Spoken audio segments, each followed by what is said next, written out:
We left with some food around 5 in the afternoon, since the company or agency had a slight delay. Around 6 or half past 6, we departed from the 28 Julio terminal in Lima toward the city of Tingo María. We arrived there around 7 or 8 in the morning. I'm sorry. The company Turismo Ruedas picked us up.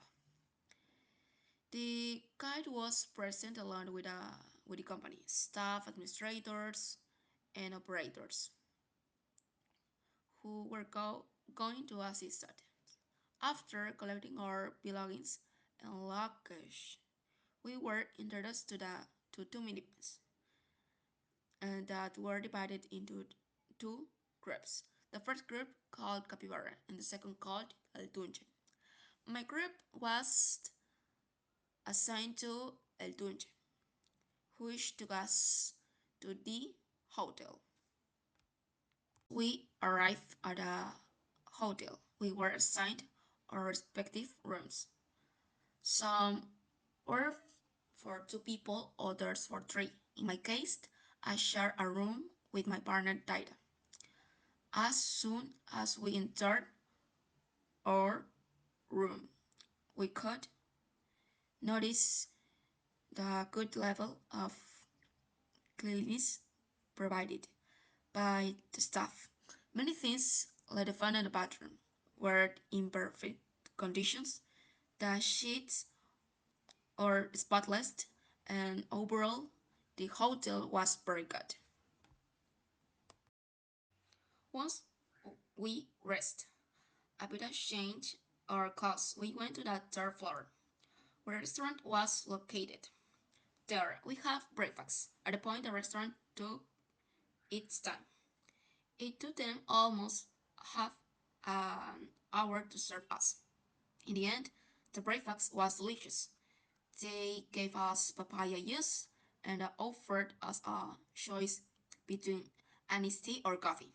For something more filling, they served us a dish with plantain sausages, cecina, and some bread.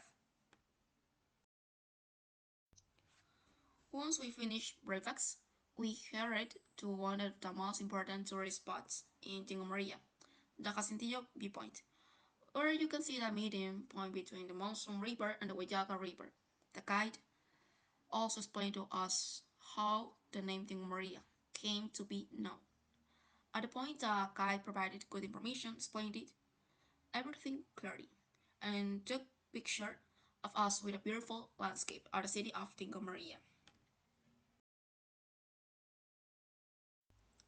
After taking some pictures, we went to the handcrafted chocolate shop where they showed us the cacao process. The guide was local and explained how cacao is made. It was a creative and educational experience, as cacao is a very representative fruit of Tingo María. In addition, they invited us to buy their cacao-based products, such as cacao tea, chocolate, and others. And it was a good experience.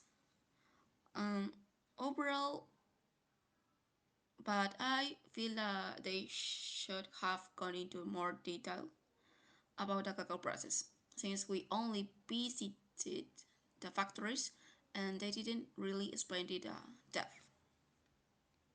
It's one of the most beautiful experiences of the whole trip. We went to the Golondrinas waterfall, which is located inside the Tingo María National Park. This waterfall truly surprised me. We did a bit of trekking, and by the end, we found a beautiful landscape.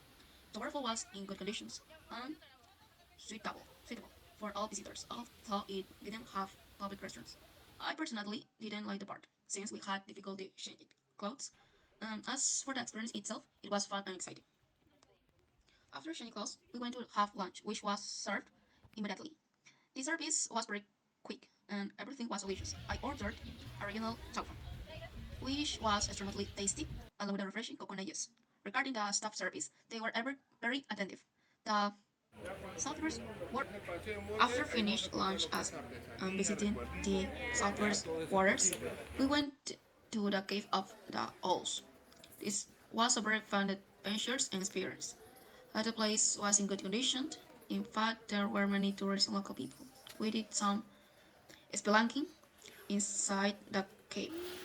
I thought there were owls, but they were actually quadrupeds, birds that are often mistaken for owls, which is why the cave has that name. After visiting the Cave of the Wolves, we went to the San Francisco de la Cruz, a point which offers a view of the Bella Durmiente. The guide explained to us the origin of the name Bella Durmiente and its history. From the big points, we could see the city of Tingo María. We watched the sunset after finishing our visit. We took some photos and rested a bit before returning to the hotel to shower and change clothes. Around 8 p.m., we had dinner. Pollo a la brasa. The next day, we woke up the heavy rain. Once again, we got dressed and prepared for breakfast. The food was served cold. Bath. After finished breakfast, we went to the Animal Paradise Vegetarium, a private organization where rescue animals from illegal wildlife trafficking can be observed as saw monkeys, snakes, beavers, boas, crocodiles, reptiles, turtles, and many others. The guide was also local, and it was very. We headed to the theme park, where we enjoyed the itinerary and took part in adventure and strange activities. We took some photos, and after finished everything, we went to have lunch. The lunch service, just like in the previous restaurant, was excellent. To finish the entire itinerary, we went to on the boat ride on the Laguna de los Milagros, which is located inside the theme park. In this island, there are Baiche fish as you can view the beautiful landscape. Around 5 p.m., we went to buy souvenirs before heading to the terminal to return to Lima. The next day, we arrived in Lima at 8 in the morning, and the company took care of picking us up from the terminal and taking us to Centro.